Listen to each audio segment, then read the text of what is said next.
Hola, muy buenas noches, ¿cómo están, gente? Bienvenidos a este espacio de lecturatura. Muchísimas gracias por estar aquí, de verdad, muchísimas gracias. Hoy comenzamos la quinta temporada de lecturatura con el texto de Gabriel García Márquez, El amor en los tiempos del cólera. Así que espero que estén súper contentos, súper motivados, igual como yo estoy motivado. Nos quedan 3 para 100, pero es hora de comenzar. Muchísimas gracias por estar aquí. Bienvenidos a el espacio de leer y tertulia. Mi nombre es Camilo Radagast. Y bienvenidos a este espacio que ha cambiado de nombre hace poco para que fuese mucho más dinámico, llamado Lecturatura hoy en día. Gabriel García Márquez, nacido en Colombia, es una de las figuras más importantes e influyentes de la literatura universal. Ganador del Premio Nobel de Literatura en 1982, es además cuentista, ensayista, crítico cinematográfico, autor de guiones y, sobre todo, un intelectual comprometido con los grandes problemas de nuestro tiempo, y en primer término, con los que afectan a su amada Colombia y a Hispanoamérica en general. Máxima figura del llamado realismo mágico, en el que historia e imaginación tejen el tapiz de una literatura viva que respira por todos sus poros. Es, en definitiva, el hacedor de uno de los mundos narrativos más densos de significados que ha dado la lengua española en el siglo XX. Entre sus novelas más importantes figuran 100 años de soledad, que ya la hemos leído. El coronel no tiene quien le escriba, por allí puede ser. Relato de un náufrago, crónica de una muerte anunciada, La mala hora, El general en su laberinto. El libro de relatos 12 cuentos peregrinos, El amor en los tiempos del cólera, que es el que vamos a leer, y Diatriba de amor contra un hombre sentado.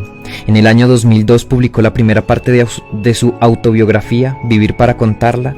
En 2004 volvió a la ficción con Memorias de mis putas tristes, y en 2012 se reunieron todos sus cuentos en un único volumen, En todos los cuentos. En adelanto van estos lugares, ya tiene su diosa coronada, Leandro Díaz. Comenzamos aquí, tenemos un mapa de Cartagena de Indias, se los muestro yo aquí despaciecito. Tenemos este mapa, dice Cartagena de Indias, está Ferminadaza y está Florentino Ariza. Por allí, debajo de Florentino Ariza, está Tránsito Ariza. Ya nos vamos a dar cuenta quiénes son ellos. Y Juvenal Urbino, aquí en esta parte.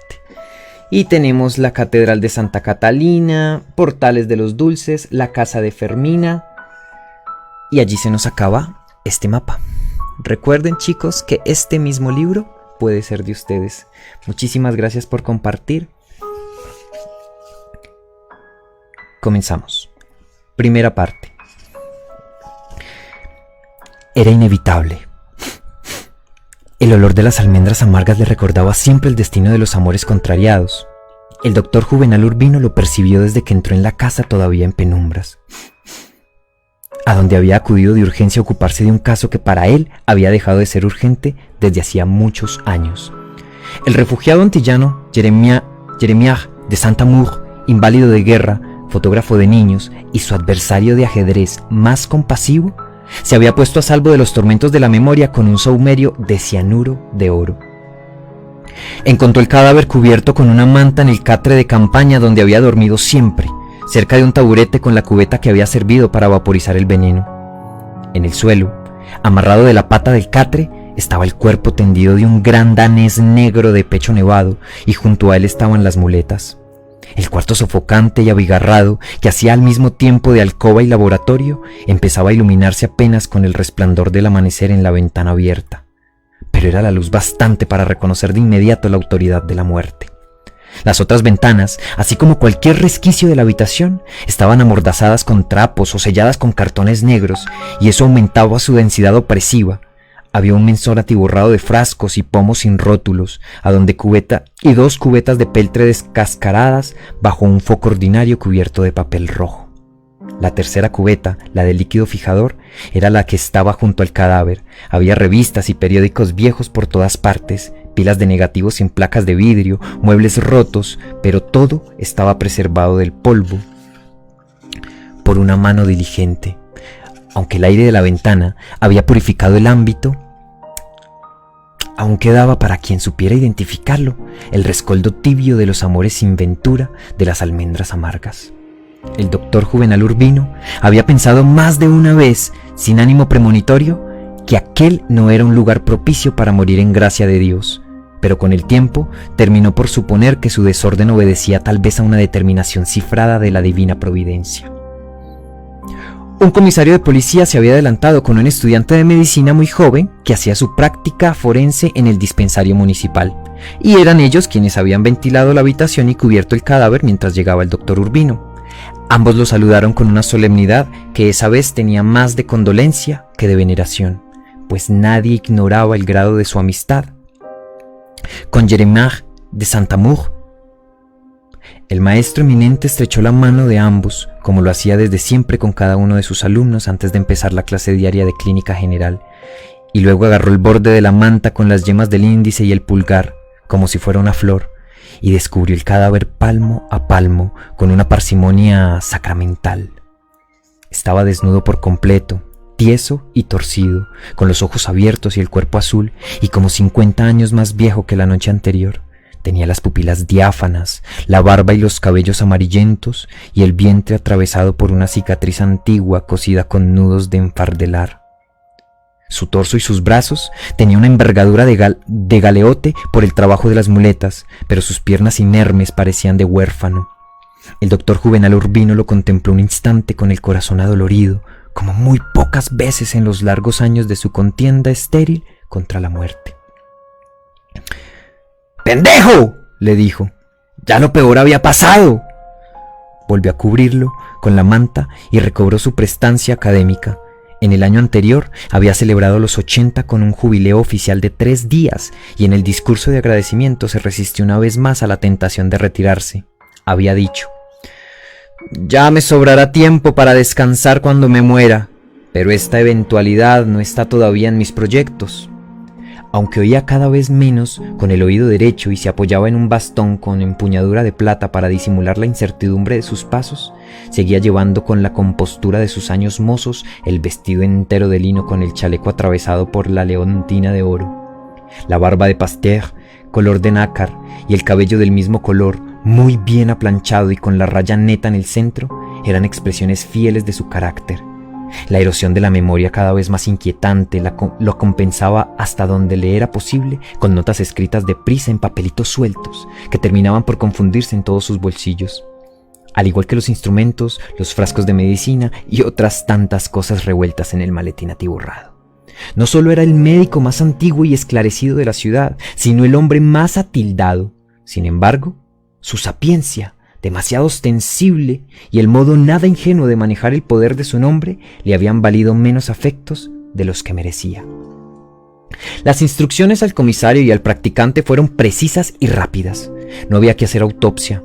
El olor de la casa bastaba para determinar que la causa de la muerte habían sido las emanaciones del cianuro activado en la cubeta por algún ácido de fotografía, y Jeremiah de Saint-Amour sabía mucho de eso para no hacerlo por accidente. Ante una reticencia del comisario, lo paró con una estocada típica de su modo de ser. «No se olvide que soy el que firma el certificado de defunción». El médico joven quedó desencantado. Nunca había tenido la suerte de estudiar los efectos del cianuro de oro en un cadáver. El doctor Juvenal Urbino se había sorprendido de no haberlo visto en la escuela de medicina, pero lo entendió de inmediato por su rubor fácil y su dicción andina. Tal vez era un recién llegado a la ciudad, dijo. «No va a faltarle aquí algún loco de amor que le dé la oportunidad un día de estos». Y solo al decirlo, cayó en la cuenta de que entre los incontables suicidios que recordaba, aquel era el primero con cianuro que no había sido causado por un infortunio de amores. Algo cambió entonces en los hábitos de su voz. «Cuando lo encuentre, fíjese bien», le dijo al practicante. «Suelen tener arena en el corazón». Luego habló con el comisario como lo hubiera hecho con un subalterno. Le ordenó que sortearan todas las instancias para que el entierro se hiciera esa misma tarde y con el mayor sigilo. Dijo: «Yo hablaré después con el alcalde». Sabía que Jeremiah de Saint-Amour era de una austeridad primitiva y que ganaba con su arte mucho más de lo que le hacía falta para vivir, de modo que en alguna de las gavetas de la casa debía haber dinero de sobra para los gastos del entierro. «Pero si no lo encuentra, no importa», dijo. «Yo me hago cargo de todo». Ordenó decir a los periódicos que el fotógrafo había muerto de muerte natural, aunque pensaba que las noticias no le interesaban de ningún modo. Dijo: «Si es necesario, yo hablaré con el gobernador». El comisario, un empleado serio y humilde, sabía que el rigor cívico del maestro exasperaba hasta a sus amigos más próximos y estaba sorprendido por la facilidad con que saltaba por encima de los trámites legales para apresurar el entierro. A lo único que no accedió fue hablar con el arzobispo para que Jeremiah de Saint-Amour fuera sepultado en tierra sagrada. El comisario, disgustado con su propia impertinencia, trató de excusarse. «Tenía entendido que este hombre era un santo», dijo. «Algo todavía más raro», dijo el doctor Urbino. «Un santo ateo. Pero esos son asuntos de Dios». Remotas, al otro lado de la ciudad colonial, se escucharon las campanas de la catedral llamando a la misa mayor. El doctor Urbino se puso los lentes de media luna con montura de oro y consultó el relojito de la leontina, que era cuadrado y fino, y su tapa se abría con un resorte. Estaba a punto de perder la misa de Pentecostés. En la sala había una enorme cámara fotográfica sobre ruedas como la de los parques públicos, y el telón de un crepúsculo marino pintado con pinturas artesanales, y las paredes estaban tapizadas de retratos de niños en sus fechas memorables. La primera comunión, el disfraz de conejo, el cumpleaños feliz. El doctor Urbino había visto el recubrimiento paulatino de los muros, año tras año, durante las cavilaciones absortas de las tardes de ajedrez, y había pensado muchas veces con un pálpito de desolación que en esa galería de retratos casuales estaba el germen de la ciudad futura, gobernada y pervertida por aquellos niños inciertos y en la cual no quedarían ya ni las cenizas de su gloria. En el escritorio, junto a un tarro con varias cachimbas de lobo de mar, estaba el tablero de ajedrez con una partida inconclusa. A pesar de su prisa y de su ánimo sombrío, el doctor Urbino no resistió la tentación de estudiarla. Sabía que era la partida de la noche anterior, pues Jeremiah de Saint-Amour jugaba todas las tardes de la semana, y por lo menos con 3 adversarios distintos, pero llegaba siempre hasta el final y guardaba después el tablero y las fichas en su caja, y guardaba la caja en una gaveta del escritorio. Sabía que jugaba con las piezas blancas y aquella vez era evidente que iba a ser derrotado sin salvación en 4 jugadas más. Si hubiera sido un crimen, aquí habría una buena pista, se dijo. Solo conozco un hombre capaz de componer esta emboscada maestra. No hubiera podido vivir sin averiguar más tarde por qué aquel soldado indómito, acostumbrado a batirse hasta la última sangre, había dejado sin terminar la guerra final de su vida. A las 6 de la mañana, cuando hacía la última ronda, el sereno había visto el letrero clavado en la puerta de la calle: «Entre sin tocar y avise a la policía». Poco después acudió el comisario con el practicante y ambos habían hecho un registro de la casa en busca de alguna evidencia contra el aliento inconfundible de las almendras amargas. Pero en los breves minutos que demoró el análisis de la partida inconclusa, el comisario descubrió entre los papeles del escritorio un sobre dirigido al doctor Juvenal Urbino y protegido con tantos sellos de lacre que fue necesario despedazarlo para sacar la carta. El médico apartó la cortina negra de la ventana para tener mejor luz, echó primero una mirada rápida a los 11 pliegos escritos por ambos lados con una caligrafía servicial, y desde que leyó el primer párrafo comprendió que había perdido la comunión de Pentecostés. Leyó con el aliento agitado, volviendo atrás en varias páginas para retomar el hilo perdido, y cuando terminó parecía regresar de muy lejos y de mucho tiempo. Su abatimiento era visible. A pesar del esfuerzo por impedirlo, tenía en los labios la misma coloración azul del cadáver, y no pudo dominar el temblor de los dedos cuando volvió a doblar la carta y se la guardó en el bolsillo del chaleco. Entonces se acordó del comisario y del médico joven y le sonrió desde las brumas de la pesadumbre. «Nada de particular», dijo. «Son sus últimas instrucciones. Era una verdad a medias, pero ellos la creyeron completa porque él les ordenó levantar una baldosa suelta del piso y allí encontraron una libreta de cuentas muy usada donde estaban las claves para abrir la caja fuerte. No había tanto dinero como pensaban, pero lo había de sobra para los gastos del entierro y para saldar otros compromisos menores. El doctor Urbino era entonces consciente de que no alcanzaría a llegar a la catedral antes del Evangelio. «Es la tercera vez que pierdo la misa del domingo desde que tengo uso de razón», dijo. «Pero Dios entiende». Así que prefirió demorarse unos minutos más para dejar todos los pormenores resueltos, aunque apenas si podía soportar la ansiedad de compartir con su esposa las confidencias de la carta. Se comprometió a avisar de los numerosos refugiados del Caribe que vivían en la ciudad, por si querían rendir los últimos honores a quien se había comportado como el más respetable de todos, el más activo y radical.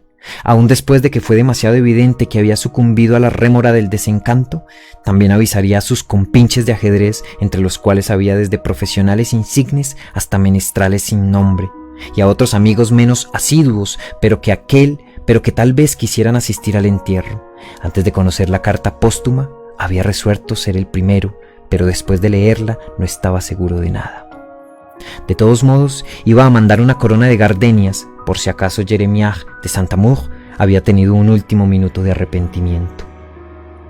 El entierro sería a las 5, que era la hora propicia en los meses de más calor.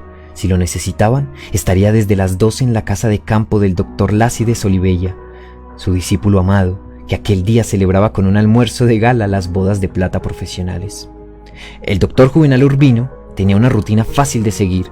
Desde que quedaron atrás los años tormentosos de las primeras armas y logró una respetabilidad y un prestigio que no tenía igual en la provincia, se levantaba con los primeros gallos y a esa hora empezaba a tomar sus medicinas secretas: bromuro de potasio para levantar el ánimo, salicilatos para los dolores de los huesos en tiempo de lluvia, gotas de cornezuelo de centeno para los vaídos, veladona para el buen dormir. Tomaba algo a cada hora, siempre a escondidas, porque en su larga vida de médico y maestro fue siempre contrario a recetar paliativos para la vejez. Le era más fácil soportar los dolores ajenos que los propios. En el bolsillo llevaba siempre una almohadilla de alcanfor que aspiraba a fondo cuando nadie lo estaba viendo, para quitarse el miedo de tantas medicinas revueltas. Permanecía una hora en su estudio, preparando la clase de clínica general que dictó en la escuela de medicina todos los días de lunes a sábado, a las 8 en punto, hasta la víspera de su muerte. Era también un lector atento de las novedades literarias que le mandaba por correo su librero de París, o las que le encargaba de Barcelona su librero local, aunque no seguía la literatura de lengua castellana con tanta atención como la francesa. En todo caso, nunca las leía por la mañana, sino después de la siesta durante una hora, y por la noche antes de dormir. Terminado el estudio, hacía 15 minutos de ejercicios respiratorios en el baño, frente a la ventana abierta, respirando siempre hacia el lado por donde cantaban los gallos, que era donde estaba el aire nuevo. Luego se bañaba, se arreglaba la barba y se engomaba el bigote con un ámbito saturado de agua de colonia de la legítima de Farina Gegenüber, y se vestía de lino blanco, con chaleco, sombrero flexible y botines de cordobán. A los 81 años conservaba los modales fáciles y el espíritu festivo de cuando volvió de París. Poco después de la epidemia grande del cólera morbo, y el cabello bien peinado con la raya en el medio seguía siendo igual a la de la juventud, salvo por el color metálico. Desayunaba en familia, pero con un régimen personal: una infusión de flores de ajenjo mayor para el bienestar del estómago, una cabeza de ajos cuyos dientes pelaba y se comía uno por uno, masticándolos a conciencia con una hogaza de pan para prevenir los ahogos del corazón. Raras veces no tenía después de la clase un compromiso relacionado con sus iniciativas cívicas, o con sus milicias católicas, o con sus invenciones artísticas y sociales. Almorzaba casi siempre en su casa, hacía una siesta de 10 minutos sentado en la terraza del patio, oyendo en sueños las canciones de las sirvientas bajo la fronda de los mangos, oyendo los pregones de la calle, el fragor de aceites y motores de la bahía, y cuyos efluvios aleteaban por el ámbito de la casa en las tardes de calor, como un ángel condenado a la podredumbre. Luego leía durante una hora los libros recientes, en especial novelas y estudios históricos, y le daba lecciones de francés y de canto al loro doméstico que desde hacía años era una atracción local. A las 4 salía a visitar a sus enfermos después de tomarse un jarro grande de limonada con hielo. A pesar de la edad, se resistía a recibir a los pacientes en el consultorio y seguía atendiéndolos en sus casas, como lo hizo siempre, desde que la ciudad era tan doméstica que podía irse caminando a cualquier parte. Desde que llegó de Europa, por primera vez andaba en el lando familiar con 2 alazanes dorados, pero cuando este se hizo inservible, lo cambió por una victoria de un solo caballo. Y siguió usándola siempre con un cierto desdén por la moda, cuando ya los coches empezaban a desaparecer del mundo y los únicos que quedaban en la ciudad solo servían para pasear a los turistas y llevar las coronas en los entierros. Aunque se negaba a retirarse, era consciente de que solo lo llamaban para atender casos perdidos, pero él consideraba que también eso era una forma de especialización. Era capaz de saber lo que tenía un enfermo solo por su aspecto, y cada vez desconfiaba más de los medicamentos de patente y veía con alarma la vulgarización de la cirugía. Decía: el bisturí es la prueba mayor del fracaso de la medicina. Pensaba que con un criterio estricto todo medicamento era veneno y que el 70% de los alimentos corrientes apresuraban la muerte. En todo caso, solía decir en clase, la poca medicina que se sabe solo la saben algunos médicos. De sus entusiasmos juveniles había pasado a una posición que él mismo definía como un humanismo fatalista. Cada quien es dueño de su propia muerte, y lo único que podemos hacer llegada la hora es ayudarlo a morir sin miedo ni dolor. Pero a pesar de estas ideas extremas, que ya formaban parte del folclore médico local, sus antiguos alumnos seguían consultándolo aun cuando ya eran profesionales establecidos, pues le reconocían eso que entonces se llamaba ojo clínico. De todos modos, fue siempre un médico caro y excluyente, y su clientela estuvo concentrada en las casas solariegas del barrio de los Virreyes. Tenía una jornada tan metódica que su esposa sabía dónde mandarle un recado si surgía algo urgente durante el recorrido de la tarde. De joven se demoraba en el café de la parroquia antes de volver a casa, y así perfeccionó su ajedrez con los cómplices de su suegro y con algunos refugiados del Caribe. Pero desde los albores del nuevo siglo no volvió al café de la parroquia y trató de organizar torneos nacionales patrocinados por el club social. Fue esa la época en que vino Jeremiah de Saint-Amour, ya con sus rodillas muertas y todavía sin el oficio de fotógrafo de niños, y antes de 3 meses era conocido de todo el que supiera mover un alfil en un tablero, porque nadie había logrado ganarle una partida. Para el doctor Juvenal Urbino fue un encuentro milagroso, en un momento en que el ajedrez se le había convertido en una pasión indomable y ya no le quedaban muchos adversarios para saciarla. Gracias a él, Jeremiah de Saint-Amour pudo ser lo que fue entre nosotros. El doctor Urbino se convirtió en su protector incondicional, en su fiador de todo, sin tomarse siquiera el trabajo de averiguar quién era, ni qué hacía, ni de qué guerra sin gloria venía de aquel estado de invalidez y desconcierto. Por último, le prestó el dinero para instalar el taller de fotógrafo que Jeremiah de Saint-Amour le pagó con un rigor de cordonero, hasta el último cuartillo, desde que retrató al primer niño asustado por el relámpago de magnesio. Todo fue por el ajedrez. Al principio, jugaban a las 7 de la noche, después de la cena, con justas ventajas para el médico por la superioridad notable del adversario, pero con menos ventajas cada vez, hasta que estuvieron parejos. Más tarde, cuando don Galileo da Conte abrió el primer patio de cine, Jeremiah de Saint-Amour fue uno de los clientes más puntuales, y a las partidas de ajedrez quedaron reducidas a las noches que sobraban de las películas de estreno. Entonces se había hecho tan amigo del médico que éste lo acompañaba al cine, pero siempre sin la esposa, en parte porque ella no tenía paciencia para seguir el hilo de los argumentos difíciles, y en parte porque siempre le pareció, por puro olfato, que Jeremiah de Saint-Amour no era una buena compañía para nadie. Su día diferente era el domingo. Asistía a la misa mayor en la catedral y luego volvía a casa y permanecía allí descansando y leyendo en la terraza del patio. Pocas veces salía a ver un enfermo en un día de guardar, como no fuera de extrema urgencia, y desde hacía muchos años no aceptaba un compromiso social que no fuera muy obligante. Aquel día de Pentecostés, por una coincidencia excepcional, había concurrido 2 acontecimientos raros: la muerte de un amigo y las bodas de plata de un discípulo eminente.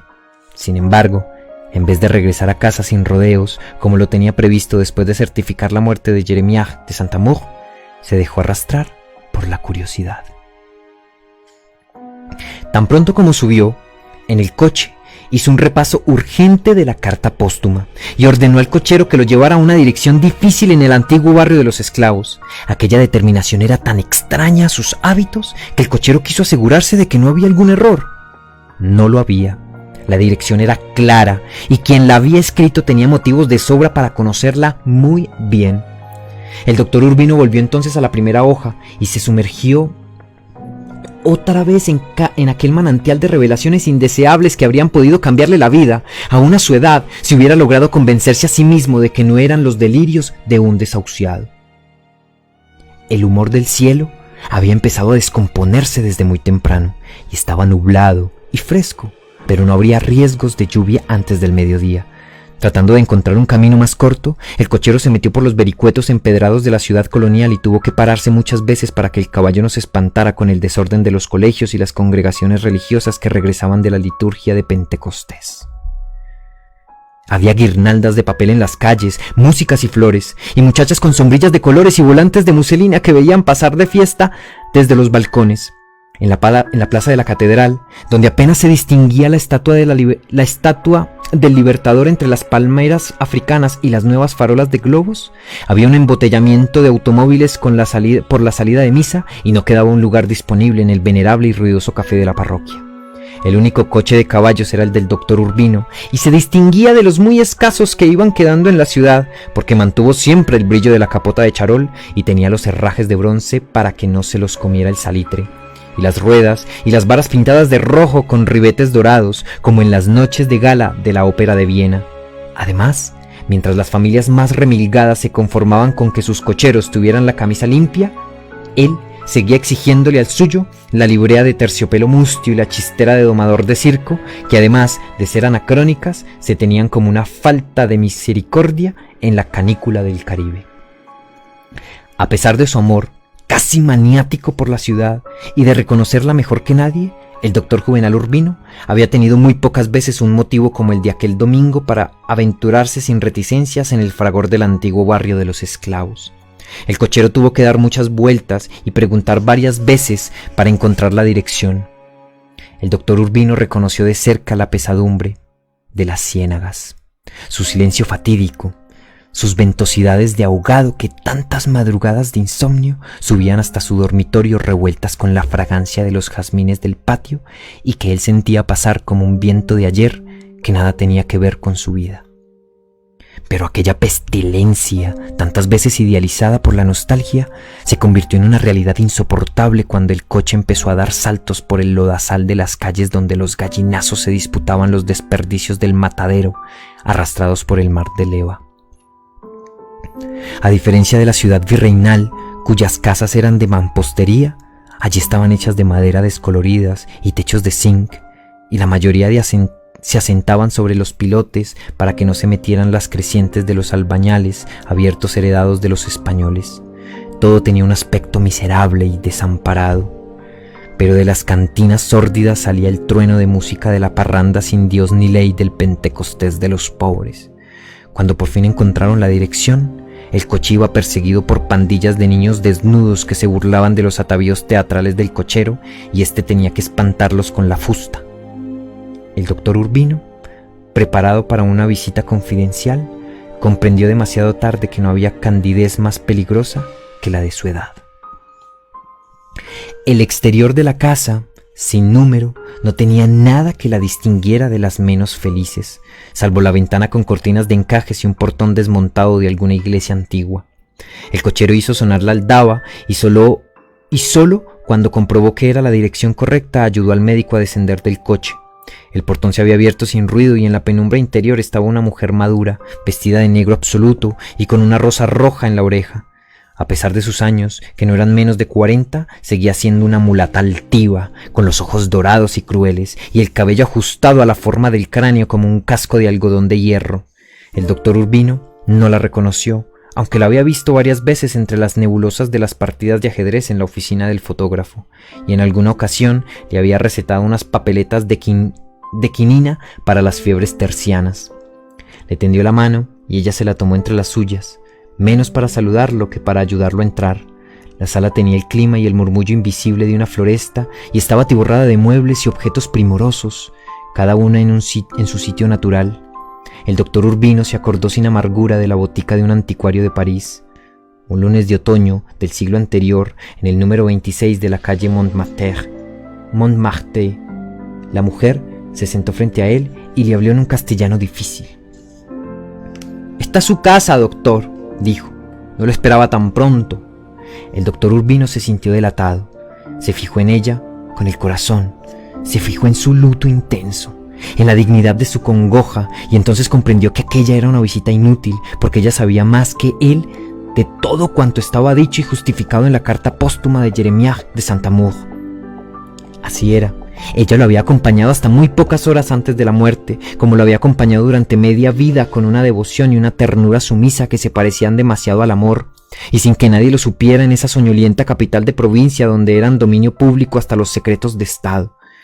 Se había conocido en un hospital de caminantes de Port-au-Prince, donde ella había nacido y donde él había pasado sus primeros tiempos de fugitivo, y lo siguió hasta aquí, un año después, para una visita breve, aunque ambos sabían sin ponerse de acuerdo que venía a quedarse para siempre. Ella se ocupaba de mantener la limpieza y el orden del laboratorio una vez por semana, pero ni los vecinos peor pensados confundieron las apariencias con la verdad, porque suponían, como todo el mundo, que la invalidez de Jeremias de Saint-Amour no era solo para caminar. El mismo doctor Urbino lo suponía por razones médicas bien fundadas, y nunca habría creído que tuviera una mujer si él mismo no se lo hubiera revelado en la carta. De todos modos, le costaba trabajo entender que dos adultos libres y sin pasados, al margen de los prejuicios de una sociedad ensimismada, hubiera elegido el azar de los amores prohibidos. Ella se lo explicó. Era su gusto. Además, la clandestinidad, compartida con un hombre que nunca fue suyo por completo, y en la que más de una vez coincidieron la explosión instantánea de la felicidad, no le pareció una condición indeseable. Al contrario, la vida le había demostrado que tal vez fuera ejemplar. La noche anterior habían ido al cine, cada uno por su cuenta y en asientos separados, como iban por lo menos 2 veces al mes desde que el inmigrante italiano don Galileo da Conte instaló un salón a cielo abierto en las ruinas de un convento del siglo XVII.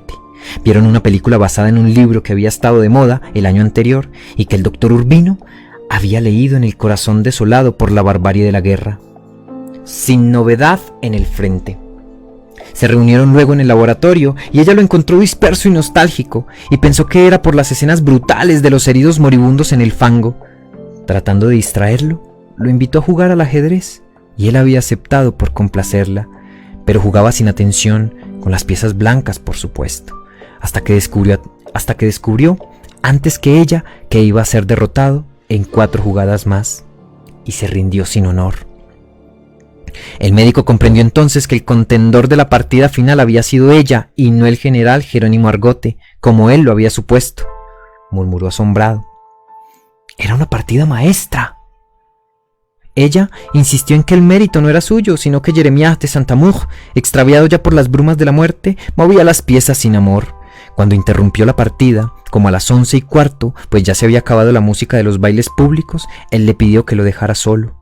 Quería escribir una carta al doctor Juvenal Urbino, a quien consideraba el hombre más respetable que había conocido y además un amigo del alma, como le gustaba decir, a pesar de que la única afinidad de ambos era el vicio del ajedrez, entendido como un diálogo de la razón y no como una ciencia. Entonces ella supo que Jeremias de Saint-Amour había llegado al término de la agonía y que no le quedaba más tiempo de vida que el necesario para escribir la carta. El médico no podía creerlo. «¿De modo que usted lo sabía?», exclamó. «No solo lo sabía», confirmó ella, «sino que lo había ayudado a sobrellevar la agonía con el mismo amor con que lo había ayudado a descubrir la dicha, porque eso habían sido sus últimos 11 meses, una cruel agonía». «Su deber era denunciarlo», dijo el médico. «Yo no podía hacer eso», dijo ella escandalizada. «Lo quería demasiado». El doctor Urbino, que creía haberlo oído todo, no había oído nunca nada igual, y dicho de un modo tan simple, la miró de frente con los 5 sentidos para fijarla en su memoria como era en aquel instante. Parecía un ídolo fluvial, impávida dentro del vestido negro, con los ojos de culebra y la rosa en la oreja. Mucho tiempo atrás, en una playa solitaria de Haití, donde ambos yacían desnudos después del amor, Jeremiah de Saint-Amour había suspirado de pronto. Nunca seré viejo. Ella lo interpretó como un propósito heroico de luchar sin cuartel contra los estragos del tiempo, pero él fue más explícito. Tenía la determinación irrevocable de quitarse la vida a los 60 años. Los había cumplido, en efecto, el 23 de enero de ese año, y entonces había fijado como plazo último la víspera de Pentecostés, que era la fiesta mayor de la ciudad consagrada al culto del Espíritu Santo. No había ningún detalle de la noche anterior que ella no hubiera conocido de antemano, y hablaba de eso con frecuencia, padeciendo juntos el torrente irreparable de los días que ya ni él ni ella podían detener. Jeremiah de Saint-Amour amaba la vida con una pasión sin sentido, amaba el mar y el amor, amaba a su perro y a ella, y a medida que la fecha se acercaba había ido sucumbiendo a la desesperación, como si su muerte no hubiera sido una resolución propia, sino un destino inexorable. Anoche, cuando lo dejé solo, ya no era de este mundo, dijo ella. Había querido llevarse el perro, pero él lo contempló adormilado junto a las muletas y lo acarició con la punta de los dedos. Dijo: «Lo siento, pero Mr. Woodrow Wilson se va conmigo», le pidió. Le pidió penumbra de la siesta. Adentro, en los frescos dormitorios saturados de incienso, las mujeres se guardaban del sol como de un contagio indigno, y aún en las misas la madrugada se tapaban la cara con la manilla. Le pidió a ella que lo amarrara de la pata del catre mientras él escribía, y ella lo hizo con un nudo falso para que pudiera soltarse. Aquel había sido su único acto de deslealtad, y estaba justificado por el deseo de seguir recordando al amo en los ojos invernales de su perro. Pero el doctor Urbino la interrumpió para contarle que el perro no se había soltado. Ella dijo: «Entonces fue porque no quiso», y se alegró, porque prefería seguir evocando al amante muerto como él se lo había pedido la noche anterior, cuando interrumpió la carta que ya había comenzado y la miró por última vez. «Recuérdame con una rosa», le dijo. Había llegado a su casa poco después de la medianoche. Se tendió a fumar en la cama, vestida, encendiendo un cigarrillo con la colilla del otro para dar tiempo a que él terminara la carta que ella sabía larga y difícil. Y poco antes de las 3, cuando empezaron a aullar los perros, puso en el fogón el agua para el café, se vistió de luto cerrado y cortó en el patio la primera rosa de la madrugada. El doctor Urbino se había dado cuenta desde hacía rato de cuánto iba a repudiar el recuerdo de aquella mujer irredimible, y creía conocer el motivo. Solo una persona sin principios podía ser tan complaciente con el dolor. Ella le dio más argumentos hasta el final de la visita. No iría al entierro, pues así se lo había prometido al amante, aunque el doctor Urbino creyó entender lo contrario en un párrafo de la carta. No iba a derramar una lágrima, no iba a malgastar el resto de sus años cocinándose a fuego lento en el caldo de larvas de la memoria. No iba a sepultarse en la vida a cocer su mortaja dentro de estos 4 paredes como era también visto que lo hicieran las viudas nativas. Pensaba vender la casa de Jeremiah de Saint-Amour, que desde ahora era suya con todo lo que tenía dentro según estaban dispuestas en la carta, y seguiría viviendo como siempre y sin quejarse de nada en este moridero de pobres donde había sido feliz. Aquella frase persiguió al doctor Juvenal Urbino en el camino de regreso a su casa. Este moridero de pobres. No era una calificación gratuita, pues la ciudad, la suya, seguía siendo igual al margen del tiempo. La misma ciudad ardiente y árida de sus terrores nocturnos y los placeres solitarios de la pubertad, donde se oxidaban las flores y se corrompía la sal, y a la cual no le había ocurrido nada en 4 siglos, salvo el envejecer despacio entre laureles marchitos y ciénagas podridas. En invierno, unos aguaceros instantáneos y arrasadores desbordaban las letrinas y convertían las calles en lodazales nauseabundos. En verano, un polvo invisible, áspero como de tiza al rojo vivo, se metía hasta por los resquicios más protegidos de la imaginación, alborotado por unos vientos locos que desentechaban casas y se llevaban a los niños por los aires. Los sábados, la pobrería mulata abandonaba un tumulto los ranchos de cartones y latón de las orillas de las ciénagas con sus animales domésticos y sus trastos de comer y beber, y se tomaban en un asalto de júbilo las playas pedregosas del sector colonial. Algunos, entre los más viejos, llevaban hasta hacía pocos años la marca real de los esclavos, impresa con hierros candentes en el pecho. Durante el fin de semana bailaban sin clemencia, se emborrachaban a muerte con alcoholes de alambiques caseros, hacían amores libres entre los matorrales de Icaco y a la medianoche del domingo desbarataban sus propios fandangos con trifulcas sangrientas de todos contra todos. Era la misma muchedumbre impetuosa que el resto de la semana se infiltraba en las plazas y callejuelas de los barrios antiguos con ventorrillos de cuanto fuera posible comprar y vender, y le infundían a la ciudad muerta un frenesí de feria humana olorosa a pescado frito. Una vida nueva. La independencia del dominio español y luego la abolición de la esclavitud precipitaron el estado de decadencia honorable en que nació y creció el doctor Juvenal Urbino. Las grandes familias de antaño se hundían en silencio dentro de sus alcázares desguarnecidos, en los vericuetos de las calles adoquinadas que tan eficaces había sido en sorpresas de guerras y desembarcos de bucaneros.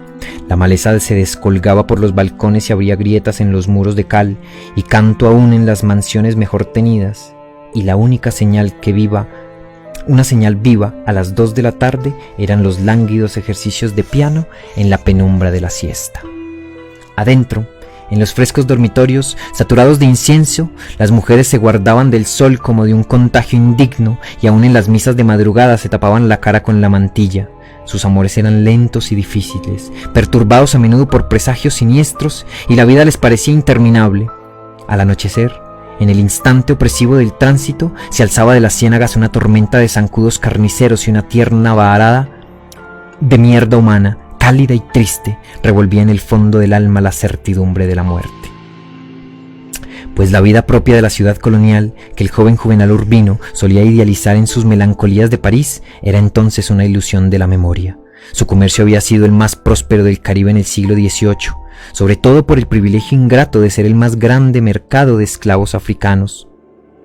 En las Américas fue además la residencia habitual de los virreyes del nuevo reino de Granada, que preferían gobernar desde aquí, frente al océano del mundo, y no en la capital distante y helada cuya llovizna de siglos les trastornaba el sentido de la realidad. Varias veces al año se concentraban en la bahía las flotas de galeones cargados en los caudales de Potosí, de Quito, de Veracruz, y la ciudad vivía entonces los que fueron sus años de gloria. El viernes 8 de junio de 1708, a las 4 de la tarde, el galeón San José, que acababa de zarpar para Cádiz, con un cargamento de piedras y metales preciosos por medio de millones de pesos de la época, fue hundido por una escuadra inglesa frente a la entrada del puerto, y 2 siglos largos después no había sido aún rescatado. Aquella fortuna yacente en fondos de corales, con el cadáver del comandante flotando de medio lado en el puesto de mando, solía ser evocada por los historiadores como el emblema de la ciudad ahogada en los recuerdos. Al otro lado de la bahía, en el barrio residencial de La Manga, la casa del doctor Juvenal Urbino estaba en otro tiempo. Era grande y fresca, de una sola planta, y con un pórtico de columnas dóricas en la terraza exterior, desde la cual se dominaba el estanque de misas y escombros de naufragios de la bahía.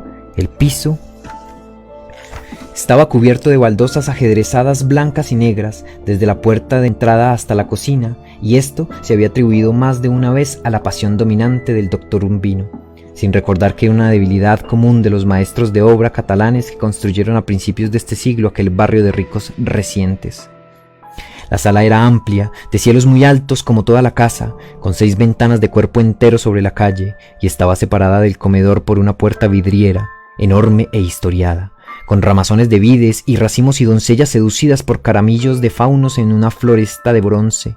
Los muebles de recibo hasta el reloj de péndulo de la sala, que tenía la presencia de un centinela vivo, eran todos originales ingleses de fines del siglo XIX, y las lámparas colgadas eran de lágrimas de cristal de roca, y había por todas partes jarrones y floreros de cebres y estatuillas de idilios paganos en alabastro. Pero aquella coherencia europea se acababa en el resto de la casa, donde las butacas de mimbre se confundían con mecedoras vieneses y taburetes de cuero de artesanía local. En los dormitorios, además de las camas, había espléndidas hamacas de San Jacinto con el nombre del dueño bordado en letras góticas con hilos de seda y flecos de colores en las orillas. El espacio concebido en sus orígenes para las cenas de gala, a un lado del comedor, fue aprovechado para una pequeña sala de música donde se daban conciertos íntimos cuando venían intérpretes notables. Las baldosas habían sido cubiertas con las alfombras turcas compradas en la Exposición Universal de París para mejorar el silencio del ámbito. Había una ortofónica de modelo reciente junto a un estante con discos bien ordenados, y en un rincón, cubierto con un manto de Manila, estaba el piano que el doctor Urbino no había vuelto a tocar en muchos años. En toda la casa se notaba el juicio y el recelo de una mujer con los pies bien plantados sobre la tierra. Sin embargo, ningún otro lugar revelaba la solemnidad meticulosa de la biblioteca, que fue el santuario del doctor Urbino antes que se lo llevara la vejez. Allí, alrededor del escritorio de nogal de su padre y de las poltronas de cuero capitonado, hizo cubrir los muros y hasta las ventanas con anaqueles vidriados y colocó en un orden casi demente 3000 libros idénticos, apastados en piel de becerro, con sus iniciales doradas al lomo. Al contrario de las otras estancias que estaban a merced de los estropicios y los malos alientos del puerto, la biblioteca tuvo siempre el sigilo y el olor de una abadía, nacidos y criados bajo la superstición caribe de abrir puertas y ventanas para convocar una fresca que no existía en la realidad.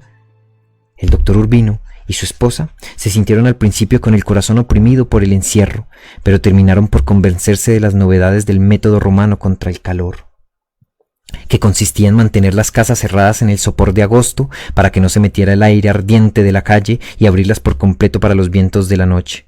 La suya fue desde entonces la más fresca en el sol bravo de la Manga, y era una dicha hacer la siesta en la penumbra de los dormitorios y sentarse por la tarde en el pórtico a ver pasar los cargueros de Nueva Orleans, pasados y cenicientos, y los bucles fluviales de rueda de madera con las luces encendidas al atardecer, que iban purificando con un reguero de músicas el muladar estancado de la bahía.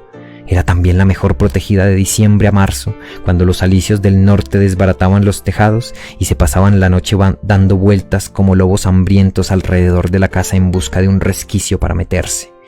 Nadie pensó nunca que el matrimonio afincado sobre aquellos cimientos pudiera tener algún motivo para no ser feliz. Fin del primer capítulo.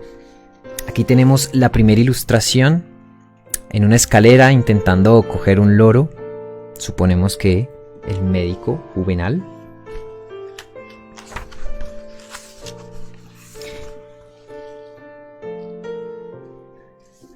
¿Cómo vamos hasta allí, gente? Muchísimas gracias por acompañarnos. Creo que hasta aquí podemos dejar la primera sesión. ¿Ustedes qué dicen? Muchas gracias. Ahora sí, sin más, me despido. Recuerden, yo soy Camilo Radagast desde la cuenta de Lecturatura y me despido de ustedes. Que estén muy bien. Recuerden, este es su espacio. Muchísimas gracias. Mañana a las 8 de la noche por este mismo canal.